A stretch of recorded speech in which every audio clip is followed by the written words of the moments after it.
এরে বন্ধু, আল্লাহর জমিনের মধ্যে কারুন নামক একজন বাদশার আগমন ঘটেছিল, যার সম্পদের কোনো অভাব ছিল না। কারুনের এত সম্পদ, এত অর্থ ছিল যে কারুনের সেই সম্পদগুলা বহন করার জন্য, তার সেই সম্পদের চাবিগুলা বহন করার জন্য 70 জন শক্তিশালী যুবকের প্রয়োজন হতো।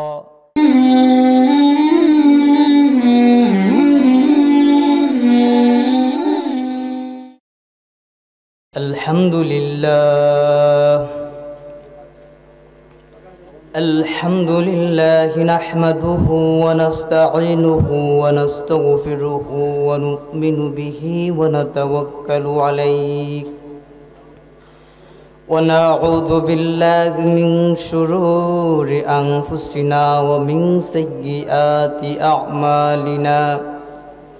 من يهده الله فلا مضل له ومن يضلله فلا هادي له ونشهد أن لا إله إلا الله وحده لا شريك له ونشهد أن سيدنا وسندنا وشفيعنا ونبينا ومولانا محمدا عبده ورسوله الذي يرسله بالحق بشيرا ونذيرا وداعيا إلى الله بإذنه وسراجا منيرا. أما بعد فأعوذ بالله من الشيطان الرجيم. بسم الله الرحمن الرحيم. كل نفس ذائقة الموت ثم إلينا ترجعون. بارك الله لنا ولكم بالآيات والذكر الحكيم. قال رسول الله صلى الله عليه وسلم: الكيس من دان نفسه وعمل لما بعد الموت، أو كما قال عليه الصلاة والسلام. मुहम्मद की निशाना रखो दिल में हमेशा,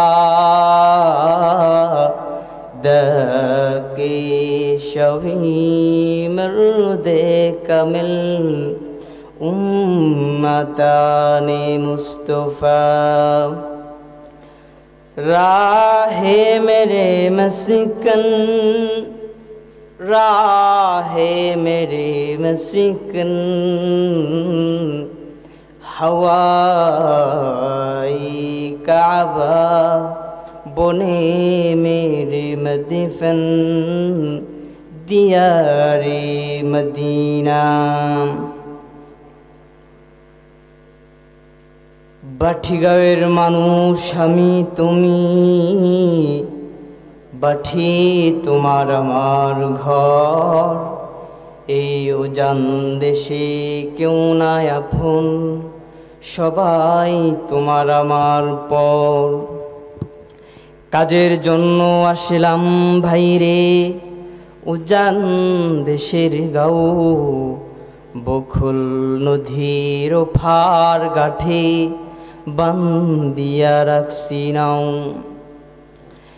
আইসা দেখি এই হাটেতে আজব খেলা চলে, কাজের কথা গেলাম ভুলে, কেলাই গেলাম পরে. নাওয়ের মাঝি ডাক দিয়া কয়, ওরে বাটির সন্তান, নদীতে এবার বাঠা বাসছে সাইরা দিমুনাও। দৌড়া গিয়া দেখি আমি সত্যি তো বাটির সিন। ও দুনিয়ার জগতের মুসলমান, এই আজব দেশের আজব স্বপ্ন দেখিবার কয়দিন। এই আজব দেশের আজব স্বপ্ন দেখিবার কয়দিন। আলহামদুলিল্লাহ, আপনাদের দারু তাহফিজ ইন্টারন্যাশনাল মাদ্রাসা ও ইকরা ইসলামিক কিন্ডারগার্টেন কর্তৃক আয়োজিত বাৎসরিক ইসলামী মহাসম্মেলন, অধ্যকার এই সম্মেলনের শ্রদ্ধেয় শ্রদ্ধাভাজন সম্মানিত সভাপতি মুরব্বিয়ান দিগর ওলামায়ে কেরাম, পর্দার আড়ালে অবস্থানরত আমার মা ও বোন, সম্মুখ পানে সমবেত ইসলাম প্রিয় দিন প্রিয় সুধী সমাজ, আমার ভাইয়েরা, আমরা আল্লাহ পাক রব্বুল ইজ্জতুল জালালের দরবারে অসংখ্য অগণিত শুকরিয়া জ্ঞাপন করি যে মহান রব্বুল আলামিন আমাদেরকে চলমান সময়ের সমস্ত ফিতনা থেকে হেফাজত করে কোরআনের প্রোগ্রামে কবুল করেছেন। সেই জন্যে বিশ্ব মালিকের বিশ্ব দরবারে শুকরিয়া আদায় করি। সকলেই দিল থেকে আওয়াজ দিয়ে পাঠ করুন আলহামদুলিল্লাহ। মুহতারাম হাজিরিন, প্রোগ্রামের শুরু লগ্ন থেকে নিয়ে এখন পর্যন্ত দেশের শীর্ষস্থানীয় ওলামায়ে কেরামের জবানে পাক থেকে কোরআন এবং হাদিসের সুগভীর আলোচনা শুনতেছিলেন। আলহামদুলিল্লাহ, মধ্যরাত পর্যন্তই আলোচনা চলবে। এখনের অধিবেশনে দিনই কিছু কথা বলার জন্যে কর্তৃপক্ষের আবদার, সেই জন্যে আমি আপনাদের সামনে বসলাম। সর্বশেষ এবং চূড়ান্ত গ্রন্থ পবিত্র কোরআনে কারিম থেকে একটি সুপ্রসিদ্ধ আয়াতে কারিমা তেলাওয়াত করলাম। আল্লাহর দয়া রহমত শামিলে হাল হলে এই আয়াতের উপর কিছুক্ষণ কথা বলবো ইনশাআল্লাহ। মুহতারাম হাজিরিন, ভূমিকা দিয়ে আমি এই আলোচনাকে লম্বা করতে চাই না। শুরুতেই আমরা আয়াতের ভিতরে ঢুকি। আল্লাহ পাক রব্বুল আলামিন পবিত্র কোরআনে কারিমের মধ্যে বলেন, কুল্লু নাফসিন যায়িকাতুল মাউত, পৃথিবীর প্রতিটি প্রাণীকেই মৃত্যুর স্বাদ গ্রহণ করতে হবে। এই কথাটা অবাস্তব না বাস্তব? তো জোরে আওয়াজ করে বলেন, অবাস্তব না বাস্তব? মুহতারাম হাজিরিন, আমি আপনাদেরকে জিজ্ঞেস করতে চাই, এই পৃথিবীতে একটা সময়ে আমরা কেউ ছিলাম না, এই কথাটাও কি অবাস্তব না বাস্তব? তো এখন যে এই পৃথিবীতে আসলাম, এই পৃথিবীতে আসার পিছনে বান্দার কোনো ইখতিয়ারি নাই, আমাদের নিজস্ব কোনো ইচ্ছা ইখতিয়ার নাই। এই কথাটাও অবাস্তব না বাস্তব? মুহতারাম হাজিরিন, তাহলে আমরা কার ইচ্ছায় আগমন হয়েছে? আল্লাহ তাআলা বলেন, ওমা খলাকতুল জিন্না ওয়াল ইনসান, অর্থাৎ পৃথিবীতে আগমনের পিছনে একমাত্র আল্লাহ তাআলার ইচ্ছায় আমাদের আগমন হয়েছে। সম্মানিত উপস্থিতি, এখন আসুন এই পৃথিবীতে আমরা কিছুদিন নির্ধারিত একটা সময় পর্যন্ত আমরা সবাই অবস্থান করব। অবস্থান করার পর নির্দিষ্ট একটা টাইমে আমাদের সবাইকেই চলে যেতে হবে। একটা সেকেন্ড সময় এই পৃথিবীতে আমরা থাকতে পারবো না। এই কথাটাও কি অবাস্তব না বাস্তব কথা? তাহলে বাস্তব কথা আওয়াজ করে বলেন, অবাস্তব না বাস্তব? বাস্তব কথা। তাহলে মুহতারাম হাজিরিন, এই পৃথিবীতে যেমনভাবে আসার পিছনে বান্দার কোনো ইখতিয়ারি ছিল না, আল্লাহর ইখতিয়ারে আগমন হয়েছে, ঠিক এটা যেমন বাস্তব, ঠিক একইভাবে কিছুদিন নির্দিষ্ট সময় পর্যন্ত থাকার পর নির্ধারিত সময়ে আমাদের সবাইকেই আল্লাহর ইচ্ছায় চলে যেতে হবে, এটাও তেমন বাস্তব। বান্দার ইচ্ছায় একটা সেকেন্ড সময় সেখানে থাকতে পারবে না। মুহতারাম হাজিরিন, এই জন্য আমাদের উচিত হলো, যেহেতু আমরা আল্লাহ সুবহানাহু ওয়া তাআলার ইচ্ছায় পৃথিবীতে আগমন ঘটেছে, আল্লাহর ইচ্ছায় আমরা আসলাম এবং যাওয়ার সময়েও সেখানেও আল্লাহর ইচ্ছা, আমাদের কোনো ইচ্ছা এখতিয়ার নাই। সুতরাং বুদ্ধিমান তো ওই মানুষ যে মাঝখানের সময়টাকেও আল্লাহর রাহে কোরবান করে দেয়, আল্লাহর ইচ্ছায় সমর্পণ করে দেয়। কথা বলেন ঠিক না বেটি? মুহতারাম হাজিরিন, এই পৃথিবীর জমিনে মরণ থেকে কেউ বাঁচতে পারে নাই। আল্লাহ সুবহানাহু ওয়া তাআলা বলেন, কুল্লু নাফসিন দায়িকাতুল মাউত, পৃথিবীর প্রতিটি প্রাণীকেই মরতে হবে। এটা একটা বাস্তব কথা, সত্য কথা। মুহতারাম হাজিরিন, কোনো অর্থ সম্পদের মালিক তার অর্থের মাধ্যমে একটা সেকেন্ড বেশি সময় পৃথিবীতে থাকতে পারবে না। কারণ এই পৃথিবীর মধ্যে বহু রাজা বাদশারা বসবাস করেছিলেন, যাদের অর্থের কোনো অভাব ছিল না, যাদের সম্পদের কোনো অভাব ছিল না, কিন্তু ইতিহাস বলে তাদের সেই সম্পদ, তাদের সেই ক্ষমতা তাদেরকে পৃথিবীতে চিরকাল টিকায় রাখতে পারে না। এই জন্যই তো একজন কবি বলেছিলেন, কুজা কারুন কুজা ফিরাউন কুজা নুমরুদু শুধু হামান কুজা বাদশাহ যুলকারনাইন কুজা তখতে সুলাইমান। কুজা কারুন কুজা ফিরাউন কুজা নমরুদু ফিরাউন কুজা বাদশাহ যুলকারনাইন কুজা তখতে সুলাইমান। মুসলমান ভাইরারে আমার, যেই পৃথিবীর মধ্যে আমরা বসবাস করতেছি, যেই জমিনের উপরে আমরা হারাম কাজে লিপ্ত আছি, যেই দুনিয়ার জীবনে যেই মাটির উপরে দাঁড়াতে জিনার কাজে অংশগ্রহণ করতেছি, যেই পৃথিবীতে আমরা অশ্লীলতা চড়ায় দিতেছি, যে দুনিয়ার মধ্যে আমরা সুদ ঘুষ ভক্ষণ করতেছি, এই পৃথিবীর মধ্যে আমাদের পূর্বে বহু রাজা বাদশারা এমন ছিল যাদের ঘর বাড়ি কোনো অভাব ছিল না, যাদের সম্পদের কোনো অভাব ছিল না, যাদের দালান কোটা গোলা কত মজবুত ছিল। মুসলমান ভাইরারে আমার, ইতিহাস বলে ওই আমাদের পূর্বের ওই রাজা বাদশারা তাদের সেই সম্পদ, তাদের সেই ক্ষমতার মাধ্যমে মরণ থেকে বাঁচাইতে পারে নাই। মুসলমান ভাইরারে আমার, এরে বন্ধু, আল্লাহর জমিনের মধ্যে কারুন নামক একজন বাদশার আগমন ঘটেছিল, যার সম্পদের কোনো অভাব ছিল না। কারুনের এত সম্পদ, এত অর্থ ছিল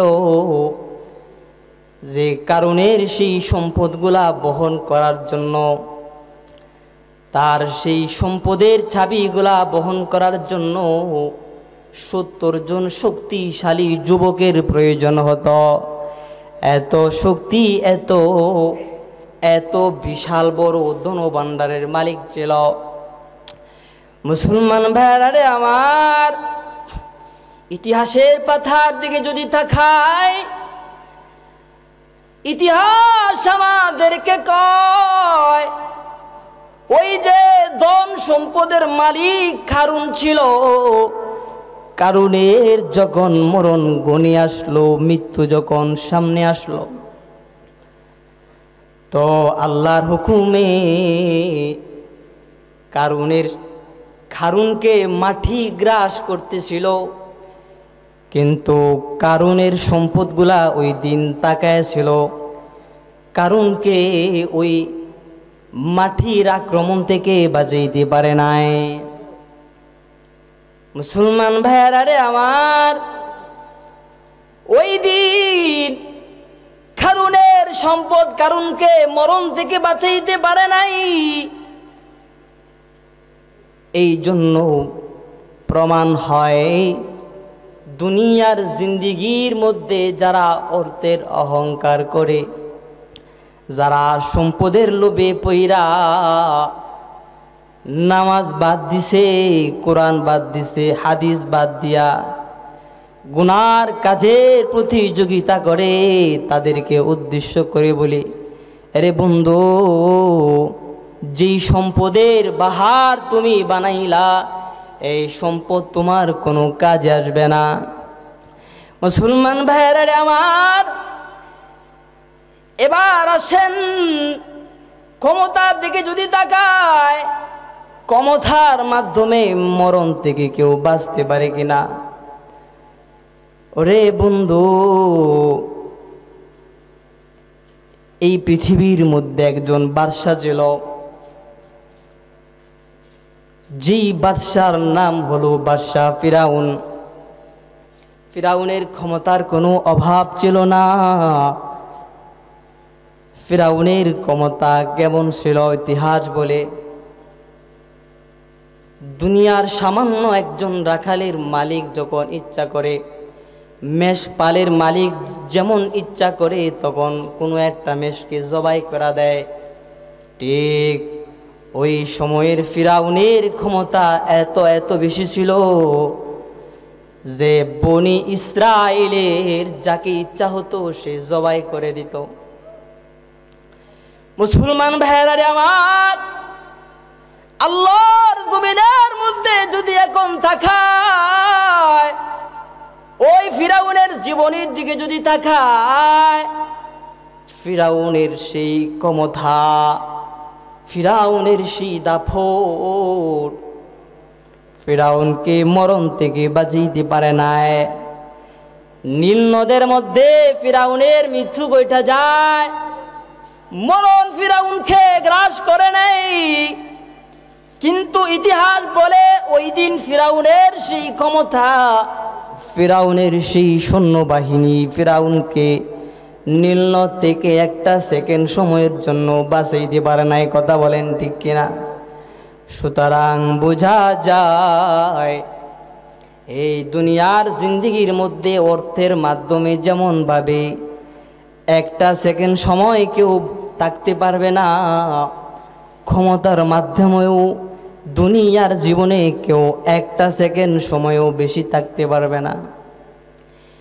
এই জন্য মুসলমান ভাইরা রে আমার, আমি সমাজের ওই সকল মানুষদেরকে বলতে চাই, কারণ বর্তমান সময়টা এমন, যার ক্ষমতা হয়ে যায় তাকে দেখলে এমন মনে হয়, তার আচরণ দেখলে এমন মনে হয় যে সে কোনোদিন মরবে না। এমনভাবে চলে, এমনভাবে এমন কথা বলে, এমনভাবে জুলুম করে, এমনভাবে মিথ্যা বলে, এমনভাবে গুনাহ করে, এমনভাবে সুদ খায়, বোঝা যায় দুনিয়ার জীবনে ক্ষমতা তাকে বাঁচায় দিবে। আমি তাদেরকে উদ্দেশ্য করে বলতে চাই, বন্ধু, যদি ইতিহাসের পাতার দিকে তাকাও, ফিরাউনের এত ক্ষমতা থাকার পরও ফিরাউন মরণ থেকে বাঁচতে পারে নাই। মুসলমান ভাইরা রে আমার, রে দুনিয়ার বন্ধু, তুমি মাত্র একটা দেশের প্রধানমন্ত্রী অথবা একটা বিভাগের এমপি অথবা একটা জেলার একটা মন্ত্রী অথবা গ্রামের একটা চেয়ারম্যান অথবা সাধারণ একজন সম্পাদক, অথচ তোমার চাইতে কত বড় লিডার দুনিয়ার জিন্দিগিতে লিডারি করছে, যারা শুধু বাংলাদেশ নয়, ইন্ডিয়া নয়, পাকিস্তান নয়, যারা পৃথিবীর মাশরিক থেকে মাগরিব পর্যন্ত, শিমাল থেকে জনুব পর্যন্ত গোটা দুনিয়ার শাসন করেছে, কিন্তু ইতিহাস বলে তাদের সেই ক্ষমতা তাদেরকে মরণ থেকে বাঁচাইতে পারে নাই। মুসলমান ভাইরা রে আমার, তাহলে এবার প্রমাণ হয়ে যায়, আল্লাহ কোরআনের মধ্যে বলেন কুল্লু নাফসিন দাইকাতুল মাউত সুম্মা ইলাইনা তুরজাউন। পৃথিবীর প্রতিটি প্রাণীকেই মৃত্যুর স্বাদ গ্রহণ করতে হবে।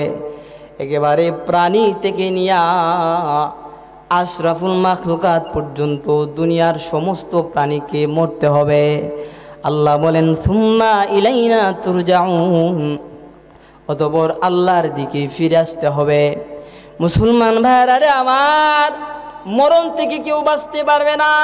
এরে বন্ধু, আল্লাহ তাআলা বলেন আইনামা তাকুনু ইদরিকুমুল মাউতু ওয়ালাউ কুনতুম ফি বুরুজিম মুশাইয়াদা।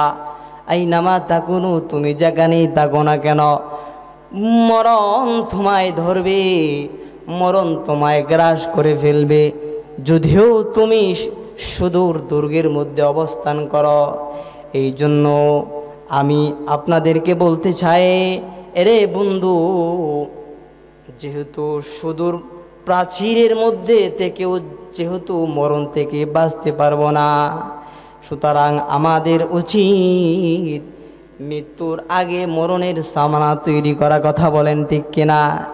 রে মুসলমান, আরেকজনের নসিহত হওয়ার আগে খাডুল্লায় ওইটা আরেক ভাইয়ের নসিহত হওয়ার আগে আরেকজনের লাশ দেখা নিজে শুধরায় যায়, নিজের জীবনকে পরিশুদ্ধ করে ফেলি, নামাজ কায়েম করে ফেলি, দুনিয়ার জীবনের সমস্ত অশ্লীলতাকে বর্জন করে দেয়, সুদ চারা দেই, ঘুষকে বর্জন করি, আল্লাহর সান্নিধ্য অর্জন করি।